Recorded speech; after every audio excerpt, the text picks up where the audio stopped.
사랑하는 영락교회 지체들에게 주 안에서 평화 인사를 전합니다. 오늘은 9월 25일 금요일입니다. 오늘의 묵상 본문은 예레미야 11장 1절로 23절까지의 말씀입니다. 오늘의 본문 말씀 11장 1절부터의 말씀은 이렇게 시작합니다. 여호와께로부터 예레미야에게 임한 말씀이라. 이르시되 너희는 이 언약의 말을 듣고 유다인과 예루살렘의 주민에게 말하라. 주님의 말씀이 예레미야를 통해서 계속해서 선포되고 있습니다. 3절에 그들에게 이르기를 이스라엘의 하나님 여호와께서 이와 같이 말씀하시되 이 언약의 말을 따르지 않는 자는 저주를 받을 것이라.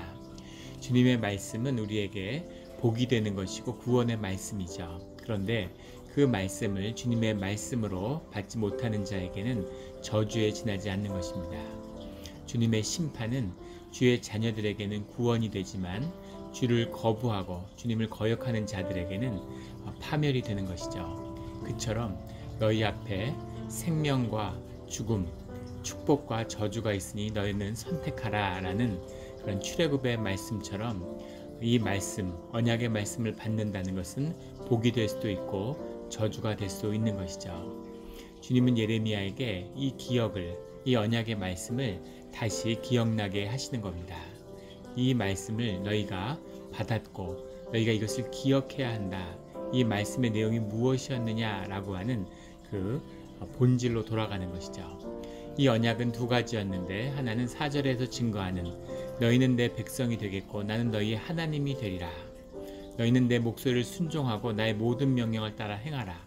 너희가 나의 주님의 말씀을 순종하고 따르면 그러면 너희는 내 백성이 되고 나는 너희의 하나님이 된다라는 것이 하나고, 또 하나는 5절에 나오는 내가 너희 조상들에게 한 맹세 그들에게 젖과 꿀이 흐르는 땅을 주리라 한 언약을 이루리라.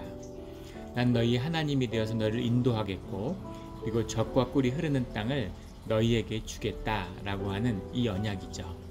이 두 가지 언약을 너희에게 주었는데 축복의 약속입니다. 그런데 이것을 너희가 어기고 따르지 않았을 때에는 이 언약에 대한 그 따르는 율례와 규례에 대한 징계를 너희가 받게 된다라는 것을 너희가 기억해라 라고 주님이 다시 말씀하고 계시는 겁니다. 7절에 가면 내가 너희 조상들을 애굽 땅에서 인도하여 낸 날부터 오늘까지 간절히 경계하여 끊임없이 경계하기를 너희는 내 목소리를 순종하라 하였으나 내 목소리를 들어라. 주님의 쉐마죠. 주님의 말씀을 주님의 살아있는 영의 목소리로 경험하는 것입니다. 그 말씀을 들으라고 가장 그렇게 애타게 간절히, 주님이 간절이라는 표현을 쓰셨어요. 간절히 그 말을 들으라고 이야기했는데 너희는 하나님의 말씀을 듣지 않았다라고 하는 거죠. 그래서 8절에 이 언약의 모든 규정대로 그들에게 이루게 하였느니라. 그 규정대로, 그 율법대로, 그 저주의 규정대로 너희에게 저주가 임했다라는 거죠. 9절에 그렇게 된 이유는 예루살렘 주민 중에 반역이 있도다. 반역이라는 게 케세르 뭐 이런 말이죠. 여러 번 나왔던 이야기입니다. 주님께 돌이킬 수 없는 그런 주님을 거부하는 그런 일들이 예루살렘 가운데 있었다는 거죠. 넘지 말아야 할 레드라인을 예루살렘이 넘었다는 겁니다. 주님 안에서 주 앞에서 우리가 많은 죄를 짓죠. 하지만 그 죄를 주님께 용서를 구하고 용서받을 수 있습니다. 근데 주님을 거부하는 죄, 성령을 거부하는 죄, 말씀을 거부하는 그 죄는 돌이킬 수 없다는 겁니다. 그것을 용서해 주시는 주님을, 그 죄를 속량하여 주시는 주님을 거부했는데 무슨 용서가 있겠어요? 그래서 더 이상 주님께 돌이키지 않는 이 백성에게는 심판만이 남았다라는 것이 주님의 말씀입니다. 13절에 유다야 내 신들이 내 성읍의 수와 같도다. 너희가 예루살렘 거리의 수대로 그 수치스러운 물건을 제단 곧 바알에게 분향하는 제단을 쌓았도다. 예루살렘의 거리의 수대로 수치스러운 물건 제단 곧 바알에게 분향하는 제단을 너희가 쌓았다. 주님의 성읍이고 주님이 머무시는 곳이다. 주님이 정말 살아계시고 함께 하신다고 믿는다면 그러면 이런 일을 할 수 없죠. 교회가 정말 하나님의 집이고 그리스도의 몸된 교회라고 그렇게 믿는다면 교회 가운데서 죄를 행할 수 없을 겁니다. 그런데 주님을 인정하는 거죠. 머리로 그냥 동의하는 겁니다. 뭐 계시겠지, 주님이 있는 거겠지. 그리고 종교의 의식으로 사실은 하나님의 임재를 막는 것, 이것이 종교의 악이죠. 그래서 사실은 그 종교를 접하는 자들이 주님을 만날 수 없게 하는 겁니다. 살아있는 하나님, 살아계시고 말씀하시는 하나님을 만나지 못하게 하는 것, 이것이 종교의 제약이고 이 유대교의 죄악이었던 거죠. 오늘날 기독교의 죄악이 아닌지 우리가 돌아봐야 할 때입니다. 교회가 교회되고 살아계신 하나님, 살아계시는 복음, 그 말씀을 듣는 교회가 되어야 되는 거죠. 그래서 그 말씀의 길이 열리는 것이 정말 구원의 길이, 하나님이 돌이키시는 새로운 역사가 열리는 길입니다. 예수님은 11명의 제자를 남기셨죠. 그들이 받은 살아있는 말씀이 삶 가운데 새로운 길을 여는 것입니다. 우리의 역사 가운데 주님의 새로운 길을 여는 거죠. 이것이 말씀의 역사입니다. 그런데 그 말씀을 거부하고 말씀을 받지 않은 자들, 종교의 의와 종교 행위는 극에 달해 있는 거죠. 그 종교의 거짓, 그 종교의 본질은 겉으로는 하나님을 얘기하고 겉으로는 종교를 얘기하고 겉으로는 영을 얘기하지만 본질은 돈을 추구하는 데 있다는 것입니다. 그것이 바알 숭배의 본질이죠. 예루살렘의 수많은 거리의 이름이 바알에서 연루된 게 많다고 그래요. 바알도 신의 이름이니까 사실은 하나님 하지만 바알을 섬기는 거죠. 주님을 이야기하고 주님의 축복을 얘기하지만 말씀은 받지 않으면서 물질적인 축복, 물질적인 번영과 흥황만을 받기를 원하는 것. 주님, 내가 원하는 것을 채워주세요. 잠자코 계시다가 내가 욕심나는데 내 욕심대로 되지 않는 것만 좀 이루어지게 해주세요. 주님을 나의 종으로 삼는 거죠. 이것이 오늘날 부흥을 쫓는, 축복을 쫓는 기독교의 모습이 아닌가 우리가 돌아보게 됩니다. 그것이 바알에게 분향하는 제단을 쌓았다라는 거죠. 그런데 세상에 살면서 저지른 악의 문제가 아니라 종교의 이름으로, 하나님의 이름으로 저지른 그 죄를 주님이 용서하지 못한다라고 말씀하시는 겁니다. 그래서 우리가 죄인의 모습으로 주님 앞에 진실하게 다가서야 되는 거죠. 내가 주님의 말씀을 안다고 성경을 100번, 1000번 읽고 처음부터 끝까지 암송을 해도 그것이 주님을 만나는 길은 아닙니다. 살아있는 주님의 음성을 듣는 무너지고 험불한 내 의고와 자아를 십자가에 못 박고 주님 발밑에 엎드리는 것, 이것이 예배고 이것이 주님을 만나는 길이죠. 자신의 죄를 만난 자들은 남을 정죄하지 못합니다. 나 자신의 죄를 깨달은 자들은 남을 손가락질 못해요. 늘 주님의 은혜에 감사하고 고개를 들 수 없는 죄인의 모습으로 주님 앞에 무릎을 꿇게 되는 것이죠. 이 종교의 의가 쌓아 올려진, 근데 왜 이렇게 수많은 제단을 쌓았을까? 이상하지 않죠? 오늘날에도 우리 무슨 타이나 이런 요리집 같은 데 한번 가보세요. 가게마다 이렇게 사당을 모시고 있죠. 일본 신도에 분향된 신만 800여 종에 이른다고 합니다. 800만여 종에 이른다고 하죠. 인구가 1억이 넘는데 뭐 800만인 게 이상할 게 없겠죠. 1억이 넘는다고 해도 이상할 게 없을 겁니다. 내 뜻대로 내 마음에 맞는 신을 만들었는데 그 신이 얼마가 되든 사람들이 분화되고 개성화될수록 점점 더 신의 숫자가 늘어나는 것이겠죠. 하지만 그 모든 거짓된 신의 이름 위에 살아계시는 한 분 하나님만 계신다라고 하는 것이 우리 기독교의 또 성경의 고백입니다. 살아계시는 하나님을 만나는 것, 이 모든 세상의 섭리 위에 움직이시는 하나의 섭리의 주인이신 하나님을 만나는 것, 이것이 우리의 신앙의 고백이죠. 이렇게 주님에게서 떠나버린 예루살렘을 향해서 주님은 14절에 너는 이 백성을 위하여 기도하지 말라, 그들을 위하여 부르짖거나 구하지 말라, 이렇게 말씀하시는 거죠. 16절에 여호와께서는 그의 이름을 일컬어 좋은 열매 맺는 아름다운 푸른 감람나무라 하였었으나, 이런 좋은 시절이 있었던 거죠. 좋은 나무고 좋은 열매를 맺는 나무고 아름다운 나무고 푸르른 생명이 푸르른 그런 감람나무였다는 거죠. 그런데 큰 소동이 일고 그 위에 불을 피웠고 그 가지는 꺾였도다. 그 나무를 꺾어서 바알에게 바치기 위해서 불을 지피는 그 모습을 형성한 것이겠죠. 그리고 가지가 꺾여지고 이파리가 다 떨어지는 거죠. 가지가 꺾이면 더 이상 푸른 나무일 수가 없는 거죠. 더 이상 열매를 맺을 수 없는 겁니다. 17절에 바알에게 분향함으로 나의 노여움을 일으킨 이스라엘의 집과 유다의 집의 악으로 말미암아 그를 심은 만군의 여호와께서 그에게 재앙을 선언하셨느니라. 복이 되고 축복이 되고 재앙 속에서 우리를 지켜주셔야 하는 주님이 그 재앙을 허락하시고 그 재앙을 예루살렘을 향하여 선언하셨다는 거죠. 우리 하나님 크신 하나님입니다. 하나님이 예루살렘을 벌할 리가 있어? 하나님이 예루살렘에게 저주를 하실 리가 있어? 그런데 그렇게 하신다고 예레미야가 선포하고 있는 거죠. 이런 말씀을 선포하는데 예레미야가 환영받을 리가 없겠죠. 예레미야의 11장 말씀이 선포된 시기가 언제인가에 대해서는 여러 논란이 있습니다. 주전 605년에 그 바벨론과 애굽의 갈그미스 전투의 직전이었다. 이렇게 얘기하는 여호와김 시대의 우상 숭배를 이야기하는 거다. 이제 이런 이야기도 있고 그게 아니고 그 더 전에 주전 622년에 요시아가 성전에서 그 주님의 말씀과 율법책을 찾은 다음에 종교개혁을 시작할 당시에 그 요시아의 개혁에 힘을 실어주는 그런 말씀이었다. 이런 논란이 있는데 말씀을 가고 유추하는 것이죠. 사실은 그것을 뒷받침할 만한 그런 근거들은 없습니다. 그런데 분명한 것은 요시아 이전에도 므낫세 시대에 엄청난 우상 숭배가 있었고 그리고 그것으로 무너져가는 예루살렘의 모습을 보여주는 거죠. 요시아가 종교를 개혁하고 산당을 없앴다고 하지만 예루살렘과 유다 사람들의 마음을 돌이킬 수 없는 겁니다.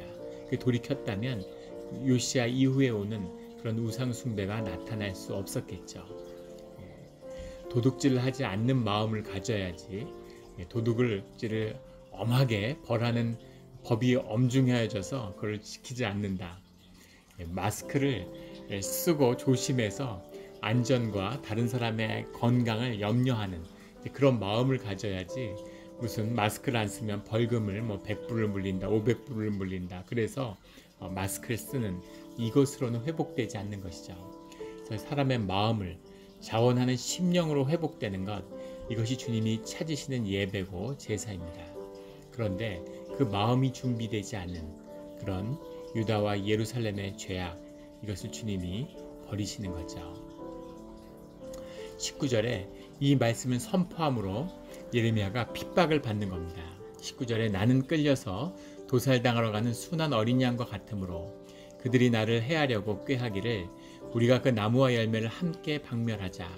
그를 살아있는 자의 땅에서 끊어서 그의 이름이 다시 기억되지 못하게 하자 함이 내가 알지 못하였나이다. 여기서 그라고 하는 건 예레미야죠. 예레미야를 핍박해서 단순히 말을 못하게 하는 게 아니라 그를 죽이자는 거죠. 나무와 열매를 함께 박멸하자. 그를 죽여서 더 이상 그가 입에서 주님의 이름으로 말씀을 선포하지 못하게 하자라는 겁니다. 복을 준다고 해도 사람들이 들을까 말까인데 저주를 한다고 하나님의 심판이 임한다고 얘기하니까 핍박받고 박해를 받는 거죠. 이것이 예레미야의 삶이었습니다.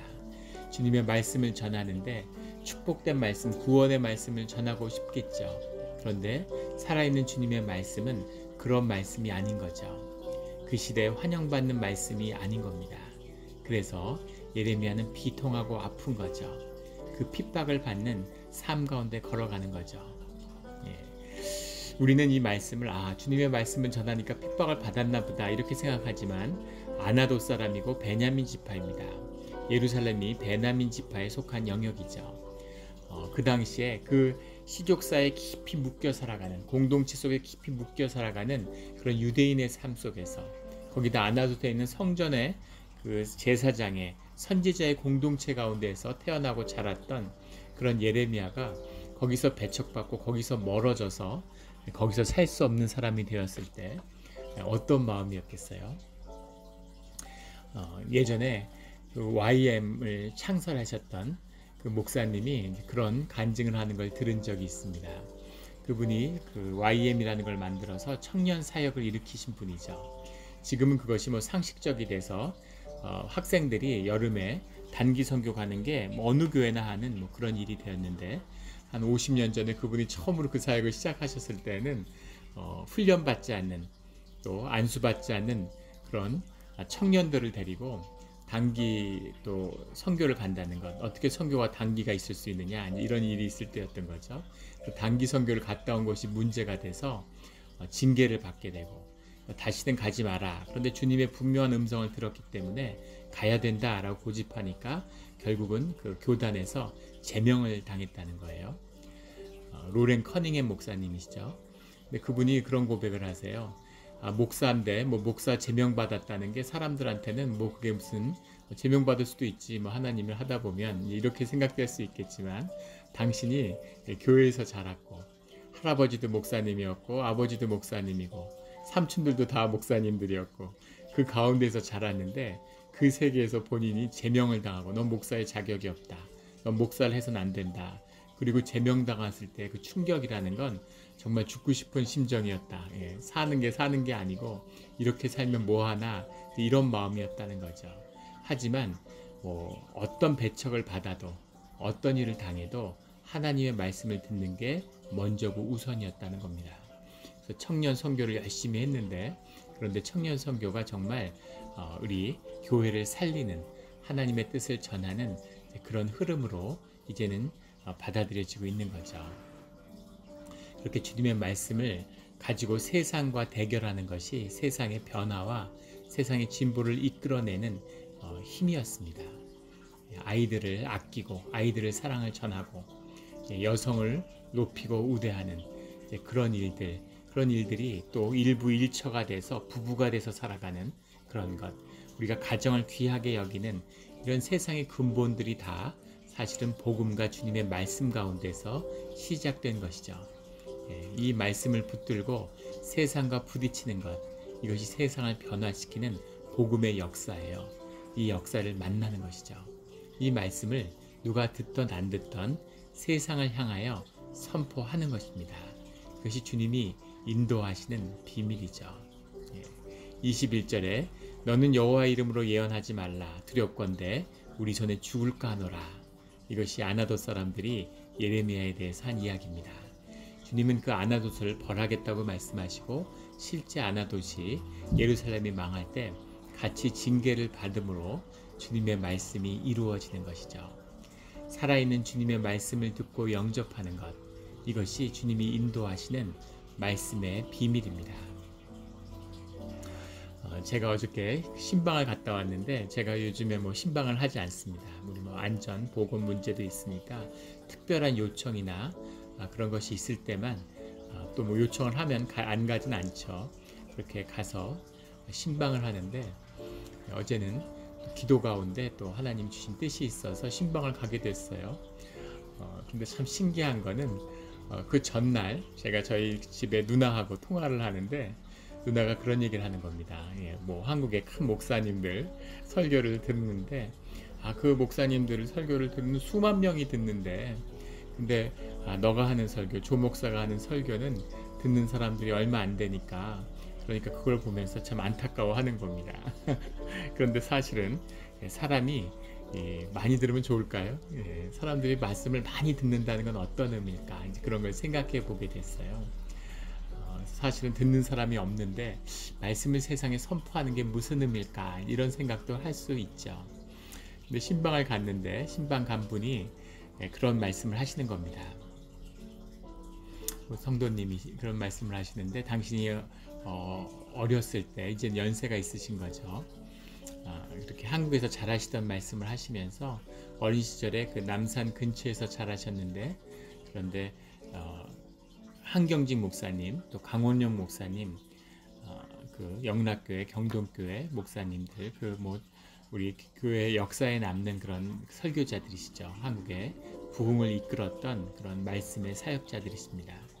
그런 말씀을 어린 시절에 들으면서 자랐는데, 그런 말씀을 평생에 이제 들을 수 없구나 하는 안타까움이 있었는데 당신이 이렇게 나이가 드셔서 다시 기대하지 않았던 미국의 이민의 땅에서 그런 말씀을 다시 듣게 돼서 얼마나 주님께 감사했는지 모른다 이런 말씀을 하시더라고요. 그 말씀을 듣는데 큰 위로가 되었습니다.